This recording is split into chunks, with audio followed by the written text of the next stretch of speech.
तो हेलो बच्चों, मेरा नाम है लोकेश वर्मा और स्वागत है आपका LKP MPCB क्लासेस में, जहां हम आज 11th क्लास के फर्स्ट चैप्टर की पहली प्रश्नावली का सेकंड क्वेश्चन करने जा रहे हैं, जिसमें हम एक एलिमेंट, ये साइन है दैट्स इज अवयव। ये चिन्ह आपको दिख रहा है, ये अवयव का चिन्ह की कौन सा एलिमेंट या कौन सा अवयव किस में एग्जिस्ट करता है या नहीं करता, इसके बारे में जानेंगे। फिलहाल सेकंड क्वेश्चन में ये जानेंगे, ठीक है ना।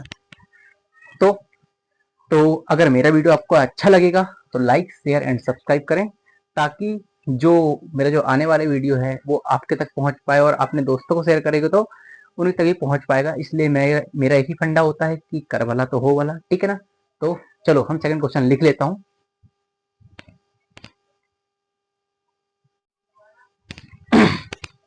तो ये मैंने क्वेश्चन लिख लिया हूं। फिलहाल मैंने अभी आपको बताया था कि ये जो है वो अवयव यानी कि एलिमेंट का चिन्ह है। अगर ये जो एलिमेंट है उसमें देगा कि भाई सर ये तो ठीक मानेगा उसका एलिमेंट है, पर ये क्या है, वो देखो। अगर ऐसा चिन्ह है, हम ऐसा चिन्ह तब लगाएंगे जब इसके जो अवयव है वो एलिमेंट में दिखाएगा कि हाँ ये इसका अवयव है, तो हम ये चिन्ह लगाएंगे। अगर उसमें इस ग्रुप में, इस समुच्चय में अगर वो अवयव नहीं मिलता है तो हम लगाएंगे डज नॉट एलिमेंट। बात समझ में आ गई? ठीक है, मैं क्वेश्चन लेना चालू करता हूं। पहला क्या है बेटा? फर्स्ट है 5A, सेकंड है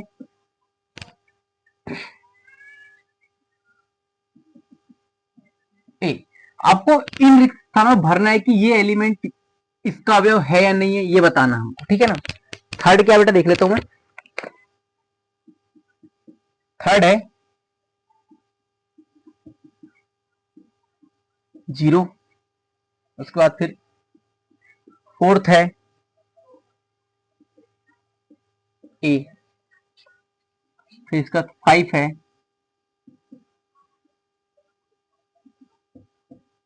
ए, और 6 है। तो हमको कुछ नहीं करना है, हमको करना कुछ नहीं है इसमें कोई खास। हमको ओनली यहां पे जो ब्लैंक आपको दिख रहा है, इस ब्लैंक में हमको इस चिन्ह को लगाना है। इन दो में से एक चिन्ह को हमको लगाना है। वो भी कैसे? अगर ये हमको दिया गया, देखो सिंपल सा दिख रहा है हमको कि दिया गया है, क्या दिएगा भैया, हमारे पास एक के मान, एक के जो हमारे पास समुच्चय में जो अवयव कौन कौन से हैं, 1 है, 2 है, 3 है, 4 है, 5 है और 6 है। हमको इनमें से इन अवयवों को देख करके बताना कि ये इसमें है या नहीं है, ठीक है ना। एक बार क्वेश्चन देख लेता हूं मैं। क्वेश्चन में है 6, 5, 4, 3, 2, ठीक है, राइट, सही है, दो भी है, ठीक है, क्लियर, पूरा इंच है ना। एक, अब देखते हैं 5 इस ए समुच्चय में है या नहीं है। होगा तो ये चिन्ह लगाएंगे, नहीं होगा तो ये चिन्ह लगाएंगे, सिंपल सा यही है, और इसके लिए कुछ नहीं करना है। चलो देखते हैं। 5 इसका अवयव है, तो हम लगाएंगे एलिमेंट है, दैट्स क्लियर। आगे बढ़ते हैं। 8 इसका एलिमेंट है क्या? नहीं है, तो ये लगा दिए, ये कट का निशान लगा दिए। बात समझ में आ गई? आगे बढ़ते हैं। 0, 0 है इसमें, कहीं इसके समुच्चय में है, नहीं है, तो डज नॉट बिलोंग टू 0। 4, 4 है, बिल्कुल है, तो बिलोंग्स टू ए। ओके, 2 भी है, बिलोंग्स टू ए। 10 है क्या? नहीं है, दैट्स नॉट। बस हमको इसमें से देख करके, चेक करके ये चिन्ह को लगाना है। और आपको बता दे रहा हूं कि ये अवयव का चिन्ह है और ये अवयव नहीं है, उसका चिन्ह है, इसके अलावा और कुछ नहीं है। That's is a very easy, ठीक है। तो घबराने की बात तो है नहीं, क्योंकि मैथ से प्रैक्टिस मांगती है, ना कि रटना मांगती है, ठीक है ना। इसलिए प्रैक्टिस पे ध्यान दें, और ये रटने वाली जो चीजें हैं वो मैथ में तो चलती नहीं है, ठीक है। चलो आगे बढ़ते हैं। फिलहाल आप इसका स्क्रीनशॉट ले सकते हैं अभी।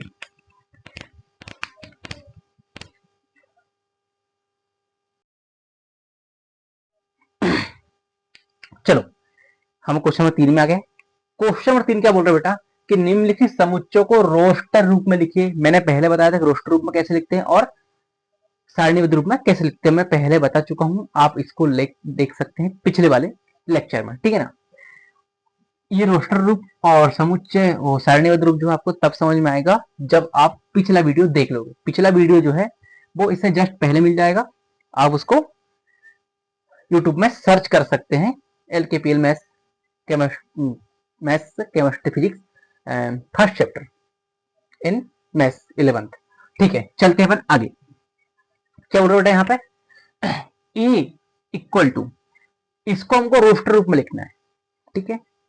चलो x सब्जेक्ट x, मैंने बताया था कि x सब्जेक्ट x का मतलब होता है, x मतलब हमको जो दिया है उसके हिसाब से लिख करके बताने हमारे जो x वो क्या है।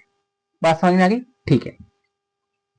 x सब्जेक्ट x एक ऐसा पूर्णांक है और ये क्या है, -3 से बड़ा है, -3 से बड़ा है। अब -4 नहीं होगा, दैट्स नाउ आपको पता होना चाहिए कि -3 से बड़ा -2 होता है, -1 होता है, फिर यहाँ पे 0 हो जाएगा, फिर यहाँ पे 1 हो जाएगा, 2 हो जाएगा, इस प्रकार से होंगे, ठीक है ना। फिलहाल हम चलते हैं आगे। तो -3 से बड़ा x है और ये x जो है 7 से छोटा है। बात समझ में आ गई, इसीलिए। और ये सर्फाकाश कोष्ठक आपको पता दिया हूं कि ये समुच्चय जब तक चलेगा जब तक आपका सर्फाकाश कोष्ठक चलेगा। दैट्स नाउ अब इसका आंसर करते हैं, ठीक है ना। तो हमको जो दिया गया उसके हिसाब से लिखेंगे अपन। हमारा जो x है वो क्या है बेटा, हमारा x है, x जो हमारा क्या है -3 से बड़ा, -3 से बड़ा क्या होगा बेटा, -2, -1, 0 होगा, 1 होगा, 2, 3, 4, 5, 6। और इसने कहा है कि 7 से छोटा, 7 से छोटा मतलब अगर ये यहां पर, यहां यदि इस प्रकार का चिन्ह हो जाता, छोटा है प्लस इक्वल टू है, तो हम 7 को भी लिखते, लेकिन यहाँ ओनली चिन्ह का आएगा बेटा लेस देन का, इसलिए मैं क्या लिखा, ओनली 6 तक गए, 7 तक नहीं गए। बात क्लियर है, ठीक है। अगला क्वेश्चन देखते हैं, बी वाला। बी क्या बोल रहा है, एक्स सदट एक्स, एक्स एक संख्या है जो 6 से कम, एक प्राकृत संख्या, 6 से कम प्राकृत संख्या कौन कौन सी तरह, प्राकृत संख्या हमेशा 0 स्टार्ट होती है, आपको पता है, और अनंत पे आके समाप्त होती है। 0 स्टार्ट होती है, सॉरी प्राकृत संख्या 1 से स्टार्ट होती है, सॉरी 0 से नहीं होती, 1 से स्टार्ट होती है, ठीक है ना। चलो लिखते हैं, तो डी समुच्चय क्या बेटा हमारे पास, 6 से कम, तो 1 आएगा, 2 आएगा, 3 आएगा, 4 आएगा, 5 आएगा।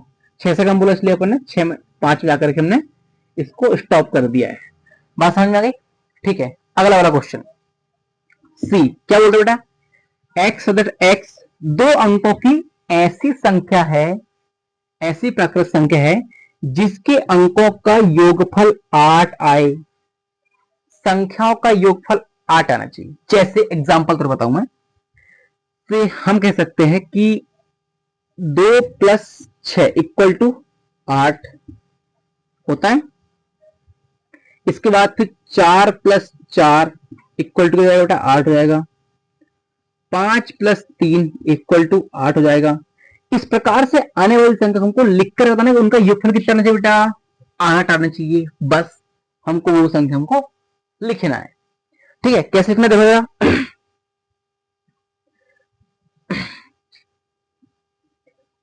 पहला क्या लेंगे बेटा, फिर हम पहले हम लिखते हैं 1 7, 17 नहीं है, इस बात का विशेष ध्यान रखना, 1 7, ठीक है ना। दूसरी हम लेंगे, इनको ऐसे लिख देते अपन 1 7। अगला है, अगली संख्या कौन सी है बेटा, 2 6, फिर 3 5, फिर इसके बाद हो जाएगी अपनी बात 4 और 4, इसका हो जाएगा क्या, ये तो हो गई ठीक ठाक है।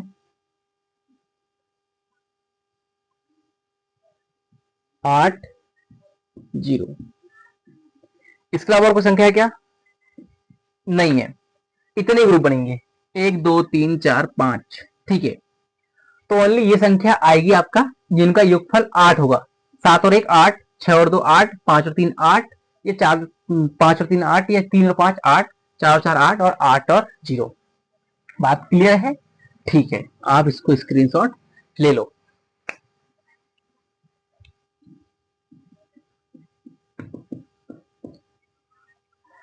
फसले मुल है सजाए मैं खानों, चल मेरे।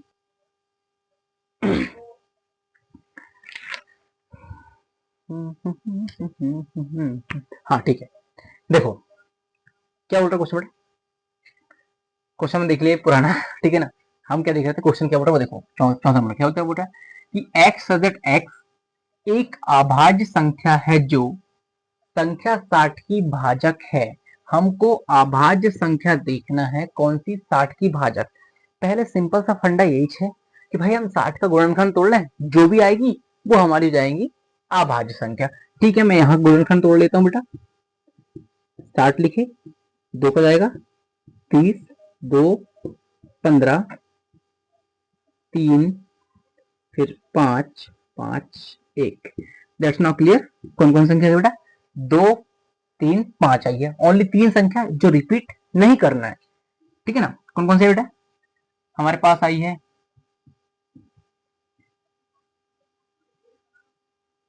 2 3 5, ओनली यही संख्या है। देखो 2 दो बार आया है तो उसको एक ही बार लिखेंगे, 3 एक बार आया, 5 एक बार आया, लिख दिए। यही सबका आंसर है, ठीक है। सेकंड, अगला वाला है, ये ट्रिग्नोमेट्री लिखा है, ठीक है ना। शब्द के सभी अक्षरों का समुच्चय, ठीक है ना। तो ट्रिग्नोमेट्री शब्द में हमको ये देखना है कि कौन सा शब्द कितनी बार आया, पहले वो चेक करते हैं। टी 2 बार आया है, इसको एक बार लिख लेते हैं अपन, टी लिख दिए। आर चेक करो, आर एक बार आया, 2 बार आया, इसमें एक बार लिख ली, ठीक है ना। इसके बाद फिर आई, आई एक ही बार, ठीक है।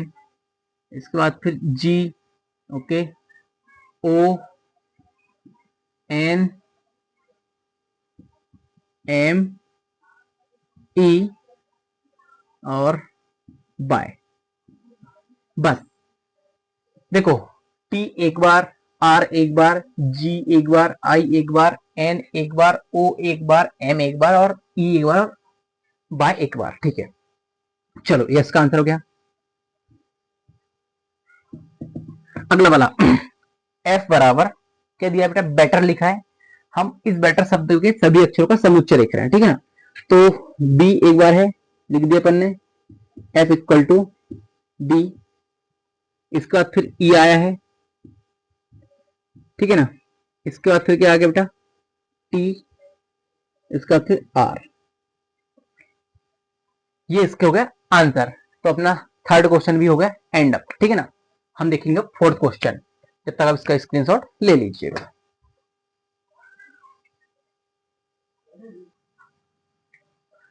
किसी नजर को तेरा इंतजार आज भी है। चलो ठीक है, देखो बेटा क्या बोल रहा है, निम्नलिखित समुच्चय के समुच्चय निर्माण रूप में व्यक्त करना है। अभी हमको रोस्टर रूप में व्यक्त करना था, अब हमको इनको समुच्चय निर्माण रूप में व्यक्त करना है, ठीक है ना। हमको समुच्चय निर्माण रूप में हमको दिया गया था, हम इनको रोस्टर रूप में लिखा था। अब हमको ये समुच्चय निर्माण रूप में हमको रोस्टर रूप में दिया गया, हमको समुच्चय निर्माण रूप में इसको लिखना है, ठीक है। 2 दिख रहा है, 4 दिख रहा है, 6 दिख रहा है, ठीक है ना। अब आपको यहां दिखता होगा सिंपल सा कि 2 है, 4 है, 6 है, 8 है, 10 है, 12 है, आगे जा रहा है, अनंत तक जा रहा है। बात समझ में आ रही? ठीक है, तो हमको इसको लिखना कैसे है, देखो इसको हम लिखेंगे कि कैसे बेटा, हमको इसको यहां लिखना, हमको ए इक्वल टू, आपकी मर्जी, आप ए लिख रहे हैं, बी लिख रहे हैं, आपके ऊपर डिपेंड करता है, ठीक है ना। फिलहाल तो हम लिख रहे हैं अपन ए। ठीक है, तो a इक्वल टू, देखो क्या दिख रहा है, दो एक कम दो, दो दो नी चार, दो तिया छह, दो चौक आठ, दो पंच छह 10, इस प्रकार से अनंत तक जा रहा है। तो फिलहाल हम क्या लिखेंगे यहाँ बेटा कि x such that x, x such that x इस प्रकार से है कि, इस प्रकार से है कि, इस प्रकार से है कि 2n,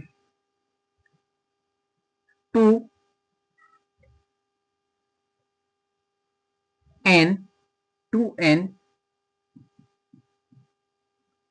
जहां n एलिमेंट है नेचुरल n का, ठीक है ना, प्राकृत संख्या है तो हमने इसको लिख दिए और इसी प्रकार से बनेगा। n यहाँ संख्या है, n मतलब होता है 1 2 3 4 5 6। अगर दो गुणित एक करें तो देखो, दो गुणित एक तो दो, दो गुणित दो तो चार, दो गुणित तीन तो छह, दो गुणित चार तो आठ, इस प्रकार से बढ़ता चला जाएगा। तो हमने n मतलब होता अनंत, और n मतलब क्या होता है बेटा, कैपिटल n मतलब होता प्राकृत संख्या, ठीक है ना, बात समझ में आ गई। आगे चलते हैं, यहां लिख देता हूं मैं, कैपिटल N इक्वल टू प्राकृत संख्या, ठीक है। आगे बढ़ते हैं, यहाँ क्या दिख रहा है बेटा अपने को, एक दिख रहा है, चार दिख रहा है, नौ दिख रहा है, एक दिख रहा है, चार दिख रहा है, नौ दिख रहा है और 100 दिख रहा है अंतिम में, ठीक है ना। मतलब कहना मतलब ये होगा, एक का वर्ग एक, दो का वर्ग चार, तीन का वर्ग नौ, चार का वर्ग 16, पांच का वर्ग 25, और ऐसे जाते जाते कहाँ जाएगा 10 का वर्ग 100। क्लियर दिख रहा है हमको ना। तो क्या लिखेंगे बेटा अपन, a equal to x that x इस प्रकार से है कि, यहां आ जाएगा बेटा, यहाँ टू की पावर n था, ठीक है ना, एक्स एक्स इस प्रकार से है कि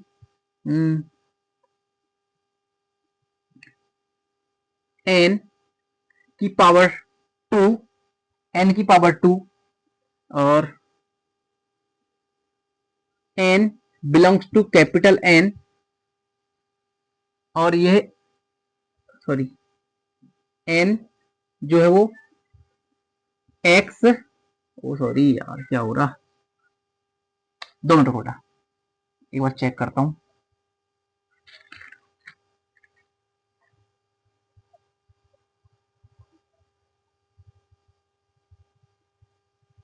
ठीक है, सही आ रहा है। Equal to x that x equal to n की पावर टू, जहां जहां n, जहां n इज नेचुरल नंबर,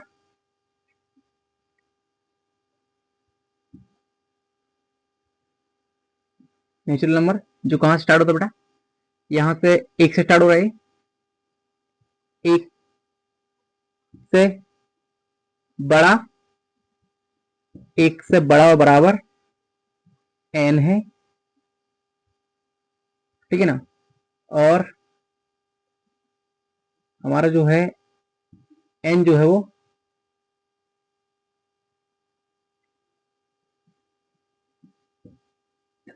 10 के बराबर, 10 से छोटा है, इस प्रकार से ये बनेगा। बात क्लियर है, चलो आगे बढ़ते हैं अपन।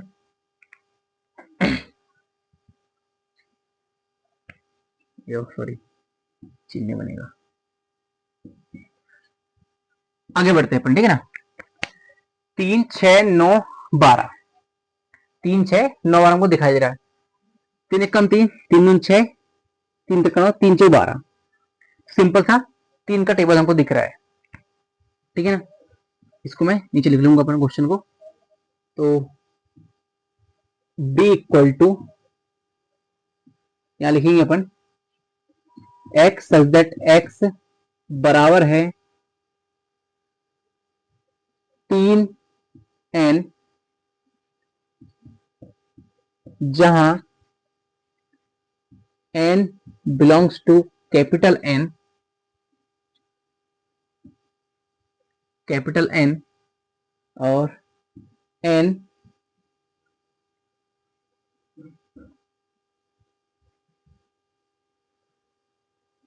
वन से क्या है बेटा, वन के बराबर और वन से बड़ा है, और किससे, 4 के बराबर और छोटा है।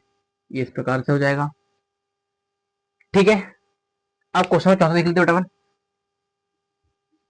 क्वेश्चन में चौथा क्या बेटा अपने पास,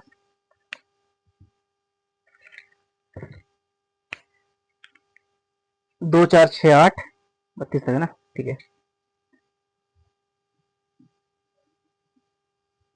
2 4 8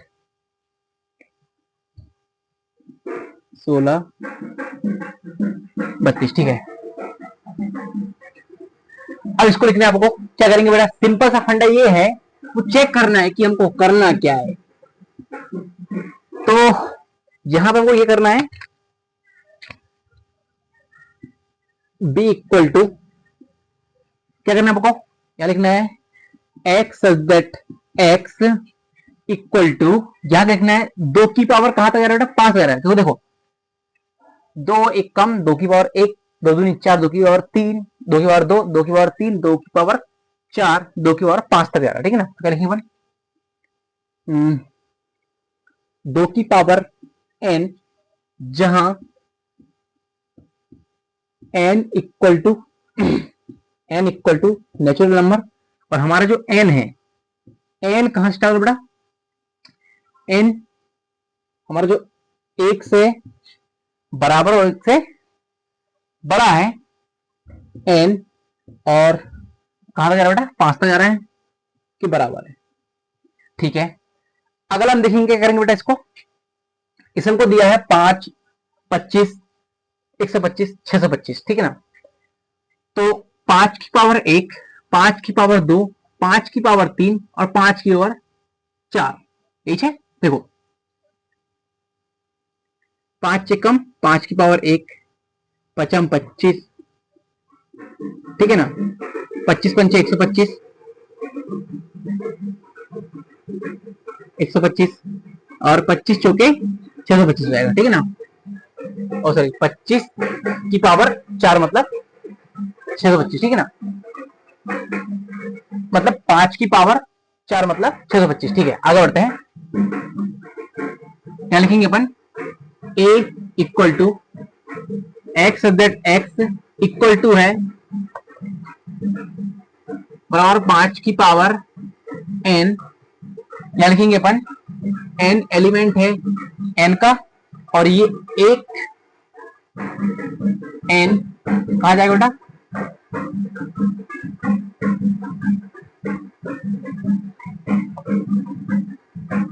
ठीक है, देखते अपन। ठीक है, ये होगा हमारा आज के लिए, सॉरी इसका आंसर। ठीक है ना, तो आज के लिए इतना सफिशिएंट है।